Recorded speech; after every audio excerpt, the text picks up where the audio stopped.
Bonjour à toutes et à tous et bienvenue sur cette nouvelle vidéo du calendrier de l'Avent 2021. Et comme vous le voyez, aujourd'hui encore, je ne suis pas avec Chris, mais avec Alice cette fois, qui va nous accompagner sur deux petites vidéos du calendrier. Qui es-tu? T'es qui? Qu'est-ce que tu fais dans mon canapé? Je suis Alice et je sais pas ce que je fais là. On n'est pas là. Je suis Alice et je suis photographe aussi sur Nantes, principalement de portraits, donc les familles, les couples, les mariages, voilà. Et c'est déjà bien. Ouais, ça fait déjà beaucoup de choses. T'es lancée depuis combien de temps? Je suis lancée depuis janvier 2020. La bonne idée! C'était une mauvaise idée. Mais au moins j'ai commencé par le pire. C'est ce qu'il faut se dire. On va que vers le positif. C'est déjà vachement mieux que l'année dernière. Et comme vous risquez sûrement de vous le demander, du coup autant y répondre, comment on s'est rencontrés? Depuis combien de temps on se connaît? Pas tant que ça finalement. Bah du coup, avant 2020, je me souviens avoir envoyé un message à Misha avant de me lancer en pro.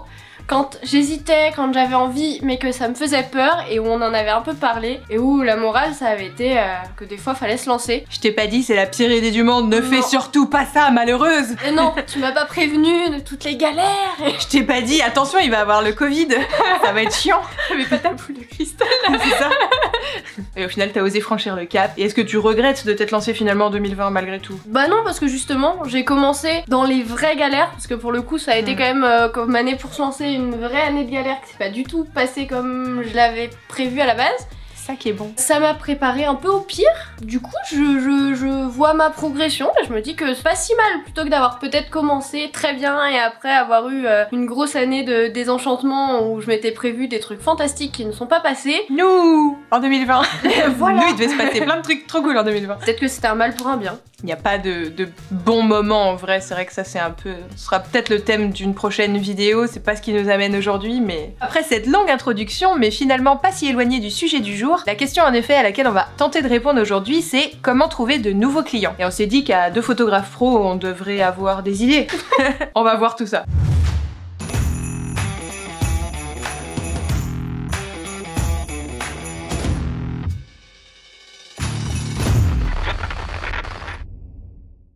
Alors, on vient de tourner une demi-heure de vidéo où on n'a quasi rien dit de concret et on a juste parlé de stratégie de communication, de marketing et de ce qu'il fallait faire avant de dire comment trouver des nouveaux clients. Parce que Alice, ici présente, a un master en communication et c'est très passionnant de parler ensemble avec nos reculs sur nos expériences respectives, etc. etc.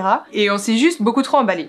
Donc on a décidé de retourner cette vidéo en essayant d'être beaucoup plus concret, sinon vous allez juste nous maudire et nous dire oui mais concrètement comment on fait, c'est chiant votre vidéo. Donc on va éviter ça. Essayez d'éviter ça. Mais on va quand même un petit peu en parler parce que malgré tout c'est inévitable. Parce que dans la question comment trouver de nouveaux clients, ça veut dire quoi un client pour vous? C'est qui votre client? Ne pas repartir dans une demi-heure de vidéo. Et si on dit ça, c'est parce que vous pouvez avoir en photographie des clients extrêmement différents. Et si votre client visé c'est une entreprise ou si votre client visé c'est une jeune maman, vous allez bien vous douter que la communication et la façon de trouver ce client-là, elle sera extrêmement différente. Parce que ces gens-là seront pas sur les mêmes plateformes de réseaux sociaux, ils seront pas dans les mêmes secteurs géographiques, ils seront pas dans le même type de structure, etc. Et vous allez devoir communiquer très différemment selon qui vous voulez toucher dans tout ça. Et du coup, on en arrive à... Avant de chercher à toucher ce client, il faut définir ce que vous voulez faire. Ouais. Donc quelles sont vos prestations? Parce que on peut faire plein de choses, mais tout faire à la fois c'est compliqué. On est tellement en train de marcher sur des œufs. On n'est pas en train de dire que vous pouvez pas faire plusieurs prestations et bah, en tout cas nous on serait très mal placés de dire ça parce qu'on fait plein de choses très différentes. Mais si vous voulez trouver de nouveaux clients, vous allez devoir inévitablement dépenser énormément d'énergie, énormément de temps pour tout ça. Et vous n'allez pas pouvoir mettre autant d'énergie dans tout en même temps en tout cas. Il va falloir y aller petit à petit à la fois. Si vous voulez vous démarcher des entreprises, il va falloir faire plein de choses et c'est du temps que vous pourrez pas passer en même temps à démarcher des femmes enceintes par exemple. On a décidé d'essayer de structurer la vidéo en vous disant quelques petites astuces pour les entreprises, quelques petites astuces pour les clients en famille par exemple, quelques petites astuces pour tel type de client, etc. etc. Et de vous donner quelques clés à chaque fois pour chaque type de client. Et comme ça vous verrez en fonction de ce que vous avez le plus envie de faire en priorité, quel type de nouveaux clients vous voulez trouver, en fonction vous pourrez piocher dans tout ça. On commence par quoi? Les entreprises? Allez, ce qu'on fait le... enfin moi ce que je fais le moins. Je fais pas du tout d'entreprise. Parfait. Donc... Nous on en fait un tout petit peu. On n'est donc pas les bons porte-parole pour ce sujet. Ce client-là, mais il y a quand même plein de choses que vous pouvez mettre en place. Est-ce que tu as des idées de comment tu démarcherais une entreprise toi? Déjà tout ce qui est démarchage en direct, aller voir les entreprises qui sont autour de chez vous ou les espèces de coworking qui sont autour de chez vous. La difficulté ça que je vois principalement, c'est que souvent quand on débute, on a déjà pas forcément énormément de choses à montrer et on a ce fameux syndrome de l'imposteur qui fait que c'est très compliqué d'aller voir un restaurateur et de lui dire je vous assure je peux faire des photos super de vous en cuisine, alors qu'au fond de vous, vous dites peut-être que non en fait. Donc c'est compliqué, mais c'est quelque chose qui, je pense, est à ne pas négliger parce que, en particulier dans le monde de l'entreprise, je pense que le contact humain est hyper important et voir les gens en vrai, c'est hyper important parce qu'il faut se dire que des mails type de bonjour, je suis photographe, je peux vous proposer des prestations photos, ils en reçoivent à l'appel et donc le vôtre il va se perdre au milieu d'une liste sans fin de mails et... Sauf s'il est extrêmement original et que vous vendez vraiment le truc de ouf et que ça tombe pile au bon moment, ça va être compliqué. Les réseaux sociaux qui marchent avec beaucoup de clients cibles, mais pas forcément les mêmes réseaux sociaux pour tous les clients cibles. On y revient, attention, on va déraper Alice. Parce que typiquement, pour les entreprises, vous avez des plateformes de mise en relation qui sont spécialement orientées vers ce type de clients cibles. C'est ça, des plateformes entre freelance, trouver un freelance près de chez vous, blablabla. Vu qu'avant je créais des sites web, du coup je m'intéressais, enfin c'était pour les entreprises que je travaillais principalement, et toutes les plateformes de mise en relation de freelance, ça fonctionne bien, mais il y a beaucoup de... Forcément c'est comme tout, ça reste pas un outil magique, vous allez être en concurrence avec beaucoup d'autres photographes qui vont viser les mêmes entreprises que vous, et il faudra se démarquer d'une façon ou d'une autre, mais oui, les plateformes, et LinkedIn aussi, qui va pas fonctionner avec les clients particuliers, donc c'est pour ça qu'on fait des catégories et qu'il y a les outils différents à chaque fois, mais par contre qui va bien fonctionner avec les entreprises, pour faire un réseau, etc., etc. Le bouche à oreille aussi avec les entreprises, ça peut fonctionner. Si vous avez des amis ou des connaissances ou des arrière-cousins qui ont une entreprise, ils peuvent penser à vous à condition que vous criez bien sous tous les toits dès que vous avez l'occasion que vous êtes photographe, ça peut fonctionner. Surtout si vous vous intéressez à un secteur particulier d'entreprise, par exemple si ce qui vous fait rêver c'est de faire des photos d'artisans en train de travailler, souvent les artisans ils se connaissent les uns les autres, ils font partie d'associations d'artisans, etc. Et donc si vous réussissez à rentrer dans ce petit monde, ça peut être, le bouche à oreille peut fonctionner très bien. La difficulté c'est d'y rentrer. Mais par exemple en faisant une collaboration dans un premier temps pour avoir quelque chose à montrer et commencer à entrer dans le milieu et après du coup de par bouche à oreille à condition de bien faire les choses. Si la personne avec qui vous avez collaboré vous vend comme elle est super ce photographe en plus il est gratuit, ça va pas le faire, mais ça c'est une autre, ça reste une autre vidéo, un autre sujet. Ne nous éparpillons pas. Donc voilà pour tout ce qui est entreprise, il y a plein d'autres moyens encore, mais bon on espère qu'il y a peut-être des petites idées à piocher là-dedans. Ce qui est je pense le plus intéressant à retenir de tout ce qu'on a dit pour les entreprises, c'est cette histoire de démarchage. Ça fonctionne très bien avec les entreprises, ça fonctionne pas du tout avec des particuliers, vous allez pas arrêter des gens dans la rue et leur dire hey, vous êtes enceinte, vous voulez pas des photos de grossesse. Donc c'est aussi pour ça qu'on met bien des warnings partout sur selon le type de prestat que vous voulez faire, vous allez mettre en place des stratégies différentes à chaque fois pour y arriver. Là, on peut transitionner justement sur tout ce qui est famille, par exemple. Ce que tu fais beaucoup. Comment tu trouves tes nouveaux clients? Alors maintenant, j'ai l'impression que c'est eux qui me trouvent, mais... S'il vous plaît. Non, voilà. mais en fait, faut se dire qu'il faut montrer ce que vous avez envie de faire. Si vous avez envie de faire des photos de famille, faut que vous montriez des photos de famille pour que les gens sachent que vous faites des photos de famille. Et donc moi j'aime bien faire des photos de famille, mais j'aime faire des photos de famille qui bougent. Moi j'aime quand les enfants ils s'amusent, qui se roulent par terre, qui rigolent, qui font des batailles de chatouilles. Et donc c'est ces photos là que je vais montrer. Et c'est pour ça que c'est des gens qui sont intéressés par ce type de photos là qui me contactent. Donc ouais c'est ça, c'est les réseaux sociaux, ça va être surtout Instagram pour moi qui marche le mieux. Après c'est aussi parce que je poste très rarement sur Facebook, parce que je suis très nulle à entretenir plusieurs réseaux sociaux en parallèle. Donc je risque pas de trouver des clients sur une plateforme où je ne poste pas. C'est un conseil important, poster si vous voulez trouver des clients. Comment trouver des nouveaux clients? Postez des photos et des photos que vous voulez montrer et avec lesquelles vous vous sentez bien et fier aussi de présenter, et ça va forcément finir par toucher des gens. C'est ça. Et au-delà des réseaux sociaux, le site internet qui lui est valable, en fait peu importe le client que vous voulez toucher, mais qui va être fait différemment suivant les clients que vous voulez toucher. Et ça va être pareil sur votre site internet, avoir des photos qui sont celles que vous avez envie de montrer, que vous avez envie de faire. Moi je trouve que j'ai une partie blog sur mon site, c'est une partie que j'essaye d'alimenter, c'est compliqué de tout faire en même temps. Oui. Qui au final je pense est une porte d'entrée intéressante pour les gens, parce que c'est l'occasion d'en dire un peu plus sur ce que vous faites et sur vous. Vu que moi j'attends que les clients soient à l'aise en photo avec moi et soient le plus naturel possible, je pense que c'est important qu'ils sachent un peu à l'avance qui je suis et comment je fonctionne et comment je travaille. Et c'est là où le blog va être intéressant, parce que je vais pouvoir parler un peu plus de moi sans raconter toute ma vie évidemment, mais pour que les gens aient un peu plus l'impression de me connaître. Et qu'ils aient envie de passer de prospect à client. Parce que là, dans la question, c'est pas juste comment montrer notre travail à plein de gens, c'est comment trouver des clients.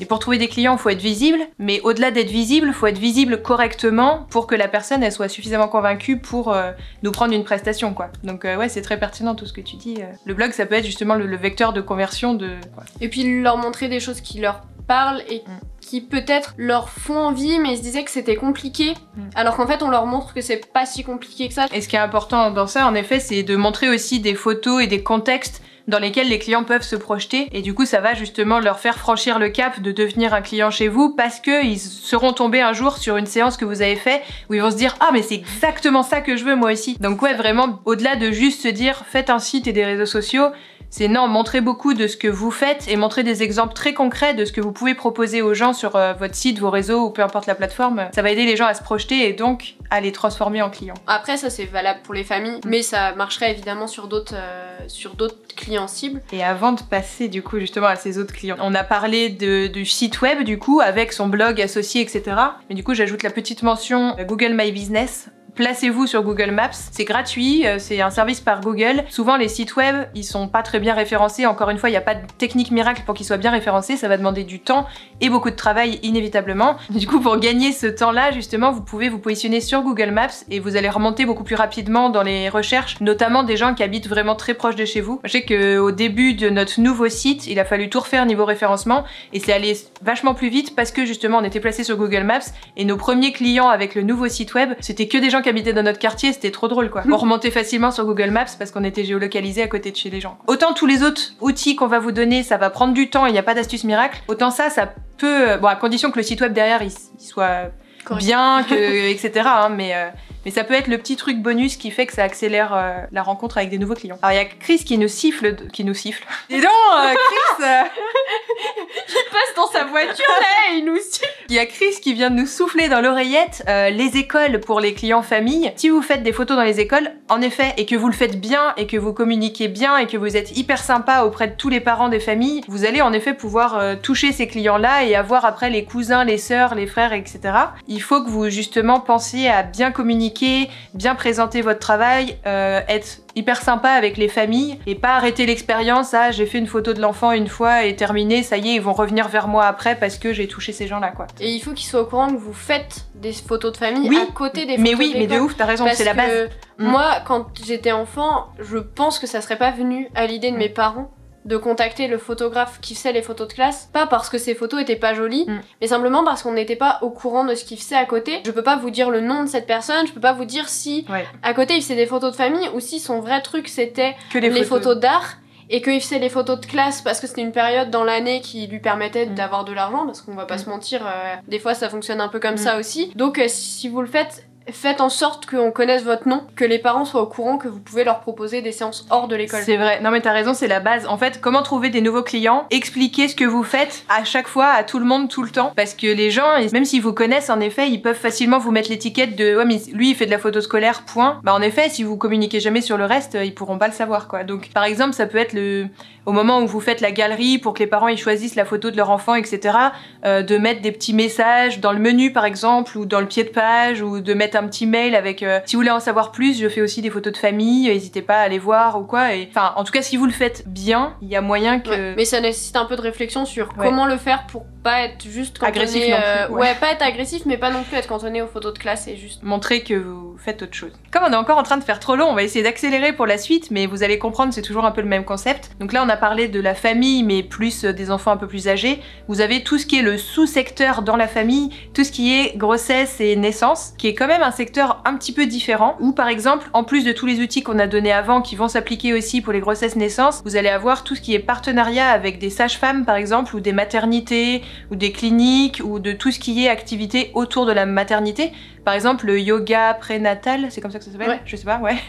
Tout ce qui est ce genre de choses, ou puériculture, ou dans des crèches aussi, vous pouvez communiquer. L'idée, c'est de vous faire connaître auprès de tous les acteurs qui sont sur le secteur de la maternité et du bébé, pour que après eux puissent être porte-parole de votre entreprise et vous faire connaître auprès des futures mamans et des futurs papas. L'idéal, c'est de les convaincre par vos photos et par votre approche et par votre capital sympathie. C'est un bon départ en général. Après, le détail des modalités de comment mettre en place les partenariats, c'est propre à chacun. Mais ça reste une très très bonne idée en complément de tout ce qui est réseau, etc. En mariage, comment tu fais toi en mariage? Mes premiers mariages, c'était pas des grosses prestations, c'était pas dans des domaines châteaux qui font rêver, mais c'était des gens hyper sympas qui savaient que j'étais jeune dans le métier et qui m'ont fait confiance et que donc j'ai trouvé par le bon coin, même si j'ai eu beaucoup de demandes qui ont mené à rien du tout. Maintenant, c'est des mariages sur lesquels je peux capitaliser pour avoir des photos à montrer, pour avoir des articles de blog à écrire, pour pouvoir contacter les prestataires de ces mariages-là, pour leur dire « Regardez, j'ai écrit un article sur le blog où vous avez été prestataire, n'hésitez pas à le partager autour de vous. » Alors je dis que je vais le faire, mais en vrai je l'ai pas encore fait, mais je vais le faire. Mais c'est un très très bon point. C'est un article que j'ai qui est écrit, qu'il faut que je poste et ensuite que j'envoie parce que je trouve que c'est vraiment une façon de vous placer sans vous placer. Ça veut dire mettre votre nom dans le monde de « Regardez, je fais des photos de mariage » sans leur dire « Eh, je fais des photos de mariage !» Travaillez avec moi. C'est ça, c'est un peu plus subtil comme façon d'amener la chose. Et souvent bien mieux perçu par les prestataires, justement, quand on en marre des fois, je vois, il y a des châteaux, des domaines qui sont hyper classe et tout, quand on juste marre de répondre 10 fois par jour à des photographes, oui c'est bon, non, j'ai pas envie de t'ajouter à ma liste de prestataires partenaires parce que elle est déjà trop longue et que je te connais pas, t'es qui, on n'a jamais bossé ensemble quoi. Parce que les prestataires partenaires, clairement en mariage, ça peut être un gros atout. Ouais, moi j'en ai très peu pour l'instant puisque je commence, mais il y a une maquilleuse de la région avec qui j'ai discuté quelques fois au début, juste par Instagram parce que j'aimais bien ce qu'elle faisait, donc j'ai répondu à quelques stories, elle a regardé mes photos, on a discuté un peu, et pour l'année prochaine, j'ai plusieurs couples qui m'ont dit c'est telle personne qui m'a parlé de vous, etc. Et pourtant, clairement, j'y suis pas allée à discuter avec cette personne en mode commercial, et je pense que c'est aussi pour ça que ça a marché. C'est juste parce que j'aimais bien son travail. Donc je lui ai dit que c'était sympa ce qu'elle faisait et puis après en discutant on s'est dit ah bah on espère qu'on aura l'occasion de travailler ensemble et voilà. Faut se dire que les prestataires de mariage quand ils sont un peu connus sur le secteur, ils reçoivent énormément de demandes et si vous arrivez avec vos gros sabots, ça marchera pas. Ça marchera pas. Soyez humain, soyez sympa. La sincérité dans vos relations professionnelles, c'est un gros atout. Donc en effet, là, au travers de tout ce qu'on vient de dire, ça peut être un très bon vecteur pour trouver des nouveaux clients, d'avoir des partenariats ou d'être pote avec d'autres prestataires de mariage. Mais pour ça, il faut le faire avec beaucoup de simplicité et de sincérité surtout. Et que les relations se créent pour de vrai et que ce soit pas juste une demande commerciale, une énième demande commerciale parmi toutes les autres, quoi. Un peu lié à ça, du coup, il y a tout ce qui est salon du mariage qui peut vous aider à trouver des clients. Après, ça a un coût, donc c'est à voir si c'est un investissement que vous êtes prêt à faire, sachant que si vous voulez faire un salon du mariage qui fonctionne bien et qui vous permette de convertir pas mal de clients, à mon avis, faut peut-être essayer de tabler dans un premier temps sur des plus petits salons ou un peu plus spécialisés dans le domaine que vous aimez, plutôt que des gros salons qui vont coûter un rein. Et s'il y a 100 photographes sur le salon, que vous êtes un parmi les 100, ça va être compliqué, surtout justement si vous êtes jeune, de vous faire une place. Alors que sur un plus petit salon qui va être par exemple tout ce qui est mariage éco-responsable, si vraiment votre business est axé sur ça, que c'est quelque chose d'hyper important pour vous et pour votre client cible, ça va être intéressant de se mettre dans ce salon-là où uniquement des personnes intéressées par ça vont aller.